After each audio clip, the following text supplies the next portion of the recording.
Hi, everybody. Mike Handcock here, Chairman of the Circle of Excellence Group of Companies. And today we're going to be talking about launching or the launchpad of your sales strategy. Now, I think this is going to be very interesting because most people don't even have a sales strategy. So we're going to talk through this for about 20 minutes or so, and then we're going to jump into questions. But I want to, in order to move forward into sales strategy, I want to take you back. I want to take you back to February the 12th, 2012. And I was sitting on my couch in Auckland, New Zealand, watching Simon Cowell on the X Factor. And I thought to myself, I wonder if there's anything like an entrepreneur X Factor. And I thought, surely somebody's thought of that. So I went to Google and I typed in entrepreneur X Factor and I couldn't find anything.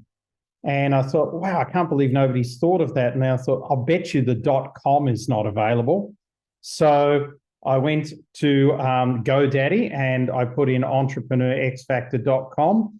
And for $19.95, I was able to purchase the domain for entrepreneurxfactor.com, which is weird because almost no domains are available that you ever wanted to have these days. I mean, you've got to come up with something really unique or put hyphens in them or some other thing, or have a .net or a .club or a whatever you've got on the back, .tv, etc. But entrepreneurxfactor.com was it.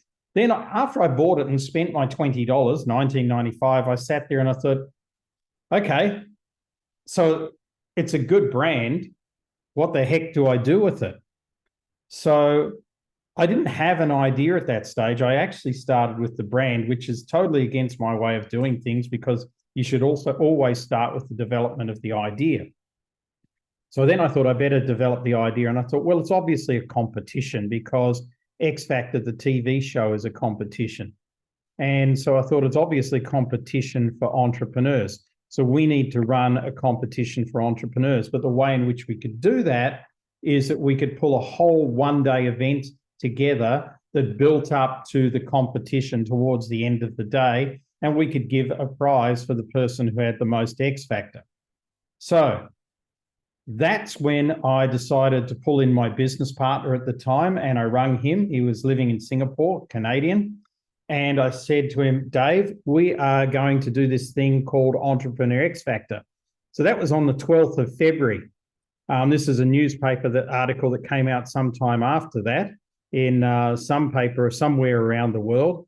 And so then we went on a journey to run Entrepreneur X Factor events. And at some stage between the 12th of February and the 16th of May, we decided what they would look like, where we would go, what the business model for it would look like, how we were going to sell it, and what it actually did. And was it a business? Was it a product line? Was it a this? Was it a that? And we just thought at this stage, it's a product line. So we're going to launch this product line.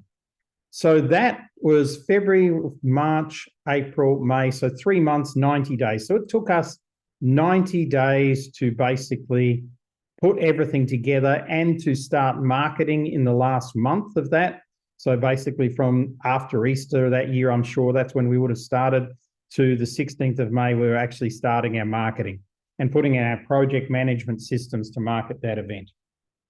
This is what happened then.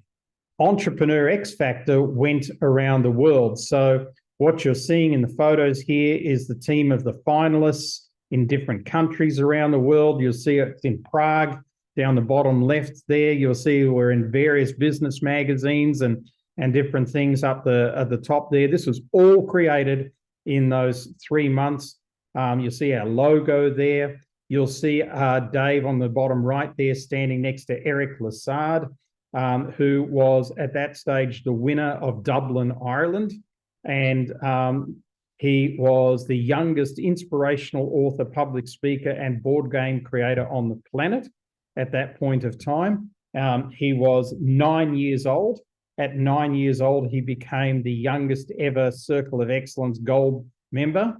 And not his mother telling us that he should do it, but him telling his mother, we need to do this.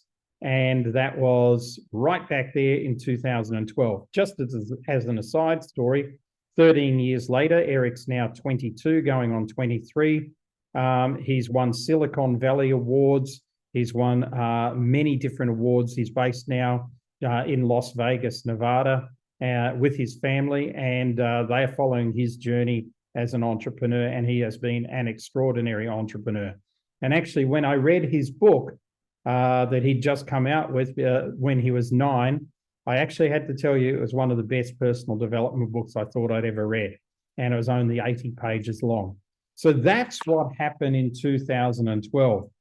Just to give you some idea, we started on our first event happened on the 16th of May, 2012 in Auckland, New Zealand, and it finished on the 4th of July, 2012 with our last event in Oslo in Norway. Here's some of the photos from different events that we have around the world, anywhere between about 40 in some countries and about 200 in other countries. People showed up. 15 countries, 18 events, and the gross figure from that idea that I came up with sitting in front of the television, just less than 5 months later, was $500,000 US. So I'm sharing this with you because this is how quickly something can actually come about. And when you get something that comes about as quickly as this does, you just press through with it and you milk it as much as you can. And you try and make it the most successful possible thing that you can make in the shortest space of time possible. But in doing that, you need a sales strategy launchpad. So this was my idea in 2012. I'm going to go on and share a little bit more about it, and then I'm going to come to the sales launchpad strategy. There was something fascinating that happened because in the next year, in 2013, we stretched Entrepreneur X Factor to 26 different countries, around about 35 events. And I don't remember the amount of money that, because I didn't track it like I tracked that first year, but it was probably around about $800,000 in the second year alone. But it had another interesting side to it, and that was that on the 28th of May, 2013, I ran an Entrepreneur X Factor event in Johannesburg. These are the finalists here. And in the middle there, you will see the winner of Entrepreneur X Factor standing next to me, whose name is Lundy Jack, who these days is my wife and business partner. And that photo was taken as one of 3 photos I have on the first day that we met. And so she won the event there, and that led on to us becoming friends, and then relationships, then husband and wife. So amazing what an idea can bring for you. And so I wanted to share that personal side of this as well. But Entrepreneur X Factor became more things. It became a best-selling book, top left there. You'll see it, the pink and blue book. That came out in 2014. Then the follow-up book on the top right came out in 2022. So both of them international best-selling books, very similar content from the perspective of it's not a brand new book. These were books that were version 1 and version 2 of the same book, but multi-authored books. And not all of the authors are the same in book 1 and book 2. There's some definite differences in the authors as well. But it also turned into Young Entrepreneur X Factor, which was launched in 2019. You'll see the banner in the middle there for this year's event, which was the final happening in Jakarta earlier this year. And I have to tell you that all Lundy and I do for Young Entrepreneur X Factor is run some strategy meetings and judge the final. All of that is run. And there in the 2 bottom photos on the bottom right, you'll see this year's winner of Young Entrepreneur X Factor. And on the bottom left, you'll see all the winners sitting in Jakarta of Young Entrepreneur X Factor, a competition which now involves hundreds of children from various schools around the world, predominantly Asia still, but also Australia and New Zealand as well, but expanding. It's also become a television series, or I should say documentary, in Indonesia based around this event. who was to know that for me sitting and watching something on TV and going, I wonder if anybody has ever thought of Entrepreneur X Factor, that it would become best-selling books, the love of my life, millions of dollars, helping kids around the world, and the list goes on and on and on and on. And so I'm saying this because to do this, you need some type of sales launchpad. So let's go and have a look at the sales launchpad strategy. So firstly, there's a fundamental side to this, which is what I call the DOME method.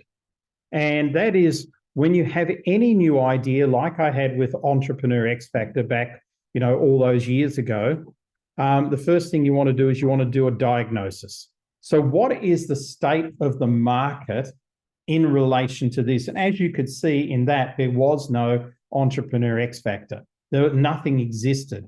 There were some entrepreneur competitions, but none of them had really sexy brands or were vibrant or had the fun. And you can see from these event photos that I showed you, this was fun. This was bold. It was inclusive. This was global. So then you have to come up with your objective. What's your objective? And my objective was obviously to make money out of it. My objective was branding as much as anything. My objective was to go global, and by bringing entrepreneurs together from around the world and different winners from the Americas, Asia, Pacifics, European and African continents, then you would basically have something where everybody would be talking, and of course, everybody would be posting, and that would grow our brand. And every year that we've run Entrepreneur X Factor, and we haven't run it every year, but since 2012, I think we've probably run 7 or 8 of them. But every year that we've run it, we have increased our database for somewhere upwards of 5,000, maximum of about 10,000 people on our database through this as well. So then there is the method. What is the method that you are going to roll out of your new idea? In other words, what's this step A, step 1, step 2, step 3, so on and so forth. And then lastly, how do you evaluate this to decide whether this has been a good idea that you've had, and then what is next for this idea? So for us, it obviously came out of that first year's competition, second year's competition in 2012 and 2013, and then into a book format, which came out in 2014, which won one of the Business Book of the Year awards in New Zealand, was at the Frankfurt Book Fair that year and got us some international distributorship, et cetera, et cetera. And till today, I think has been the second best-selling book I've ever been involved with. So how do you evaluate that? So write this down or take a screenshot of DOME: diagnosis, objective, method, and evaluation. Now we're going to move from there and we're going to start to look into the sales launchpad strategy. So this is something that has just 6 steps, and I'm going to go through each of the 6 steps with you, and then we're going to have some time for questions after that. So let's look at the first step. The first step is research. So whenever you come up with a new idea, you need to do some research into it. So it says here, and I'll read it for those of you that are listening to this just on audio: conduct market research to identify your ideal customers' demographic and psychographic profiles, understands their needs, their pain points, and their purchasing behavior. So for us, we were saying, okay, where do entrepreneurs that would like to win an award hang out? And the answer was they hang out at co-working spaces, they hang out at business incubators, they hang out at entrepreneur networks, they are at BNI, they are in all of those sort of places. So for us, it was a matter of then deciding when we were going to market that we were going to, if we were going to go to Prague, for instance, first thing is we'd need a coordinator there. So we were reaching out on LinkedIn to see who could coordinate that area for us. And we made some great contacts, and through that, we were able to select our coordinator. And then from there, coordinating with the business incubators, the hubs, the entrepreneur meetups, all the different things that I just mentioned before to get the message out there. And then through our chosen method, which was strategic alliances, to go and fill those rooms. And not every event was a raging success. I think as per typical, which has been with us, London was our worst event. I think we had like 20 people show up in London. So that was our lowest. I've never had much success in London, except going back to maybe 10 or 15 years ago. Apart from that, it's never been great. But then we had amazing audiences in some places. Johannesburg, our first year was like 250 people turned up on the day. It was like bedlam trying to run the event. So that was an amazing audience. India was over 400 people. That was crazy to run that sort of event as well. In Mumbai, Bangalore wasn't so bad. It was only about 100 people. So I remember those events distinctly. I remember our Western Australian event also was large. So research is a huge part of this. And then number two is your unique value proposition. So clearly articulate what sets your services apart from the competition. Focus on the unique benefits and solutions that you offer that address that target market's needs. So for Entrepreneur X Factor, what was clearly delineating us from the competition, number one, is that we had a full day event which included learning. And everybody who registered got some things that they could take away from it. So it wasn't just turn up and, sing for 5 minutes and get kicked out. That wasn't the case. You were involved in a full day. What also set us apart is that this was global. We didn't just try and do it in one area. It was across the world. And then we went from the heat to the finals late in the day, and then the finalists, which you saw many of the pictures there of the finalists that were there, and then the final competition. So it was keeping people engaged and really hyping it up. And it was a big hype. So that was quite unique compared to other entrepreneur competitions, which aren't really that hypey. There was a lot of hype in this. And then there was also the branding, and you saw a bit of the branding in the newspaper articles and the way in which that worked as well. So number three is to create your sales process. So develop a structured process that guides people from awareness to decision-making and then to purchase. This should include steps like lead generation, qualification, nurturing, closing, and then, of course, follow up. So we realized that with Entrepreneur X Factor that, we could sell tickets to the event. So that was obvious for us. But, tickets to an event even then weren't, you weren't going to make a lot of money out of getting 50 or 60 people to an event at a ticket price. But the ticket sales were designed, the way in which we did them is we designed our structures so that from the ticket sales, we would be able to cover the venue, our travel, and our accommodation to that place. So that way, our global trip was 100% paid for. So then we had to come up with a proposition then, which was an upsell from those events. And our Circle of Excellence Gold membership was a natural upsell, but there were also a couple of other upsells that we had, or sideways sells from that as well. So this wasn't, and for those of you that are Circle of Excellence watching this now, this wasn't the same way that you were brought in. This was quite literally, we were having people fill in the forms in the room, and those forms came to us, and then we did follow-up calls with people for about 10 minutes each, and we decided whether we would take them on or not. That was how we first started that process right back then.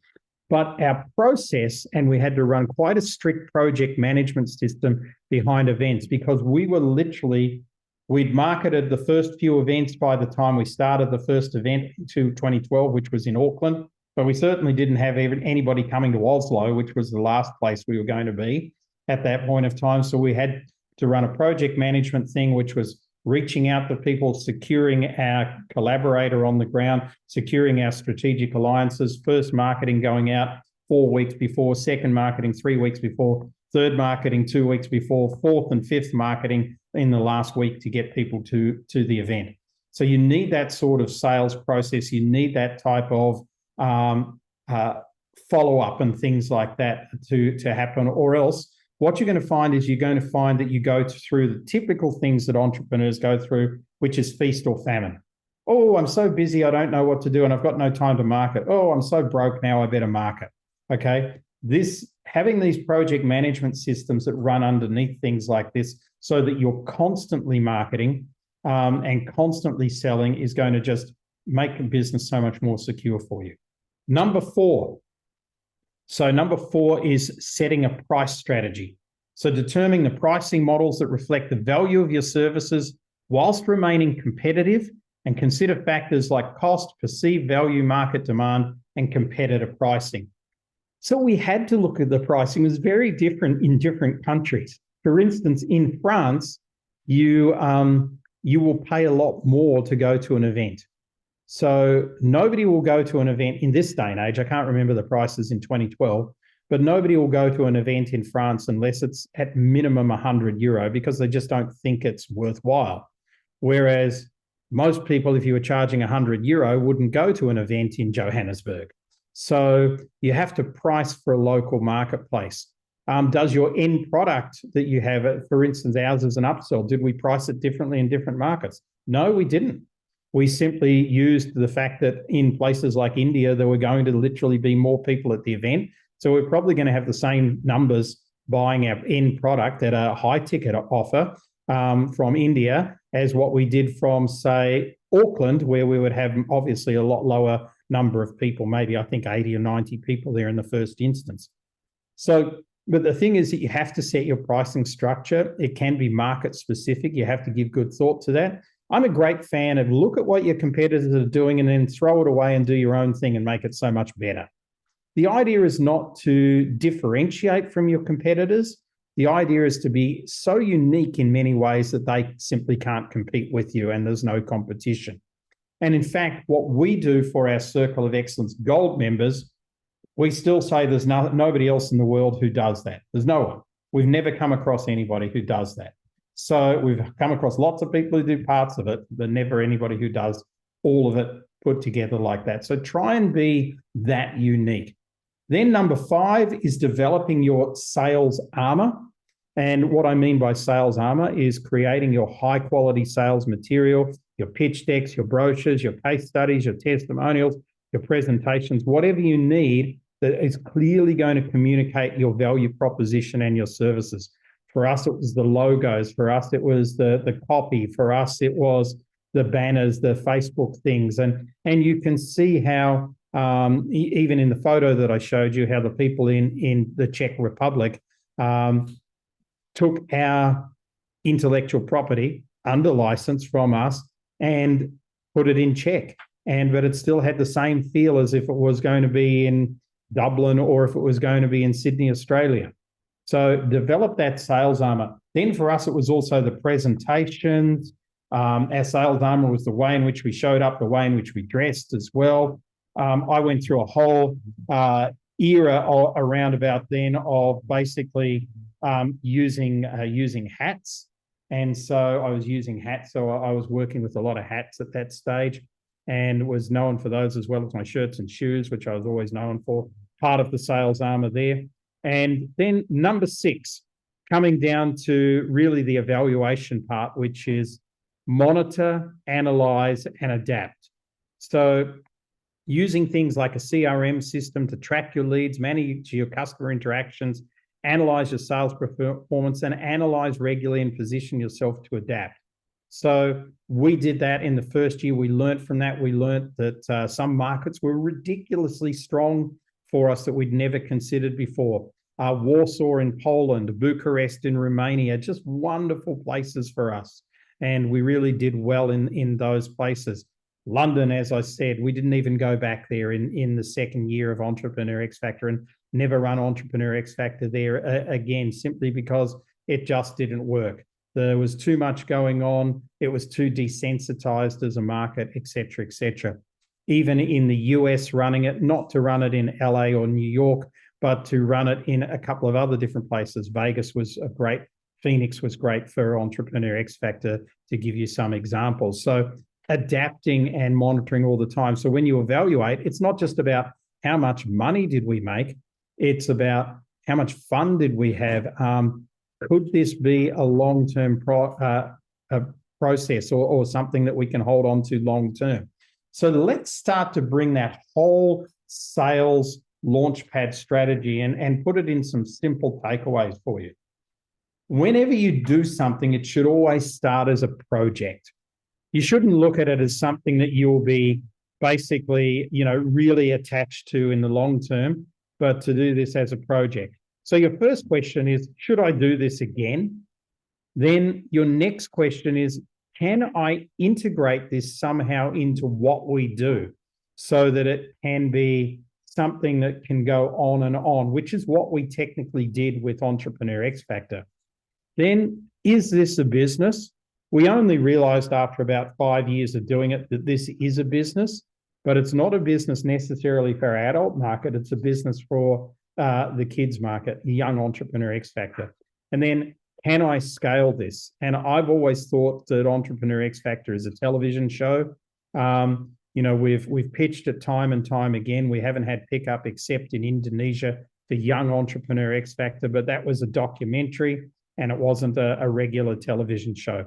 So can I scale this? We scaled it through books. So, we scaled it through some licensing of that to other people as well. We scaled it to open different markets and people we still have. And so we're not finished with Entrepreneur X Factor yet. You'll see it come back in this year as well, in another different way, in another different format later in this year. So that's essentially what I wanted to talk to you about today in terms of the overall Launchpad strategy. Let's jump into any questions that anybody might have and how this is relevant for you. Let's open it up for questions. Karen, any questions, or Brad or Sam, Melanie? Like it's obviously it's very relevant for me because my business is completely new. I didn't come in to Circle of Excellence as I have a business and I want to improve it. I came in as essentially a startup that hadn't done anything yet. So all the sort of the research part and all of that, we've done all of that, and as we've interacted with those potential clients and gotten to know our focus changed because of what we learned. So it really works very well, that part. I mean, it's taken much longer than I would like it to take. But the fact is that we've learned so much from that process. And then having the focus groups was very, very helpful because it again changed the way we are focusing the service that we're offering. So, yeah, we're not. And I think you brought up a very good point. You've brought up a very good point there, Karen, and that is focus groups. Focus groups can be an integral part of this strategy in the method. We didn't have any time to use focus groups in Entrepreneur X Factor. We were just thought this is a great idea. We're jumping into this.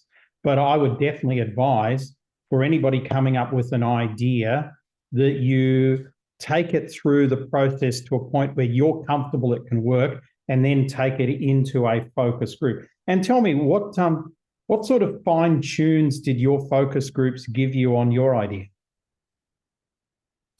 So interestingly, we had two focus groups and with quite different audiences. So the first one was who we thought would be our client, so the actual families that we're going to be working with. There were 3 families, and there were also 2 financial four financial advisors as well. But in the second focus group, it was just the financial advisors and family officers. So it was quite a different audience because the link to the families.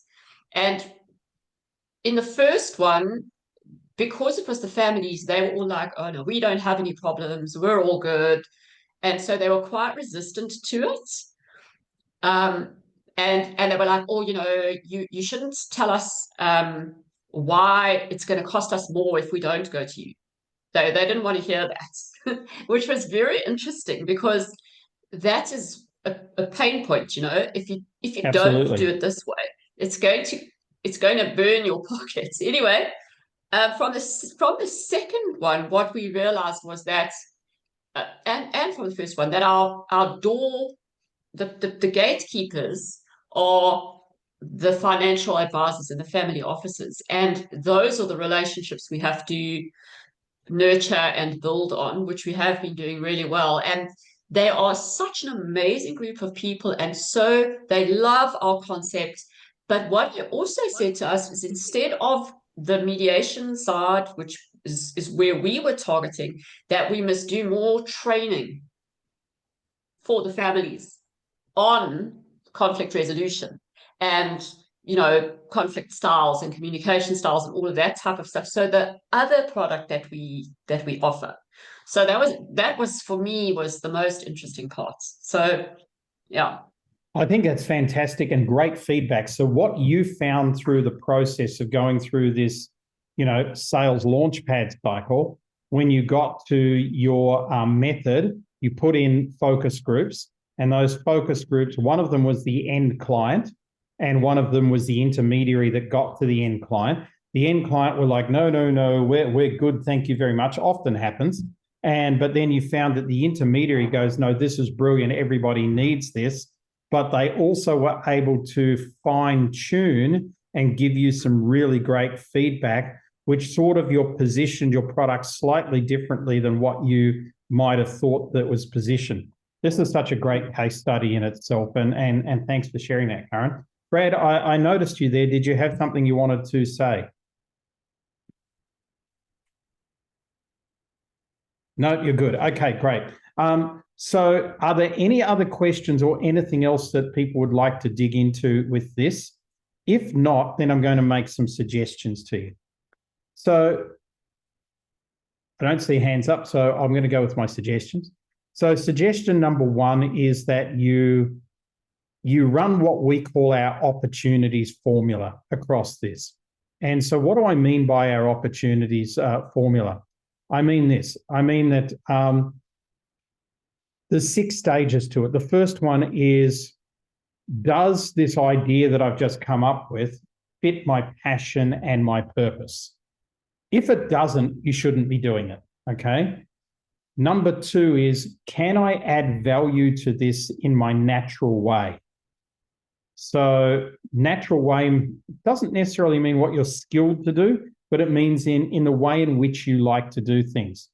We've all got skills that we learn in life, but we don't want to have to use them if we don't have to. Nobody wants to sit there. Well, maybe some people do and do 100, spreadsheets to make this work.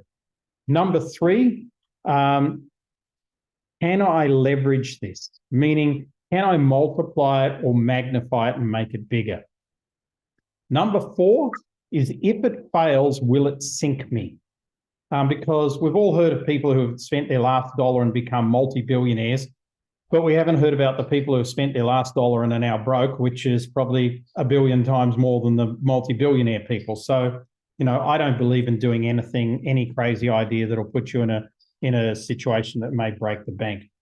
Number 5, does this motivate me? So a good thing would be, am I going to get out of bed early in the morning every day to do this? Am I motivated enough to do that? If the answer is no, and that's going to get tired really quickly, it's probably not the right idea for you. And then number 6, does the return inspire me? So in other words, is there something at the end of this that is going to really make me inspired, whether it be financial, whether it be maybe doing something for the greater good or some other reason? That's the fundamental whenever you come up with an idea. Does it fit my passion and purpose? Can I add value in my natural way? Can I leverage it? If it fails, will it sink me? Does it motivate me? And does the return inspire me? Once you have that, then essentially you've got a springboard to go into the sales strategy launchpad that I shared with you this morning, and start to do the research on the marketplace and start to do that the diagnosis. Okay, what's going on in the marketplace? Will this solve it? What's my objective here? What's my method? And I've outlined the method in the blueprint there. And then doing the evaluation at the end to make sure that should you continue doing this? Is it a product line? Is it something you do once a year as a project? Is it a business by itself? Is it even something that you don't want to do, but you've built it now and you could sell it and cash up a few bucks? That's another way to look at it.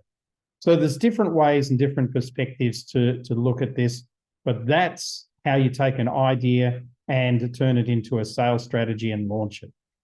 Folks, I hope that's been useful this morning. And I want to thank you very much. And I look forward to seeing you again some other time.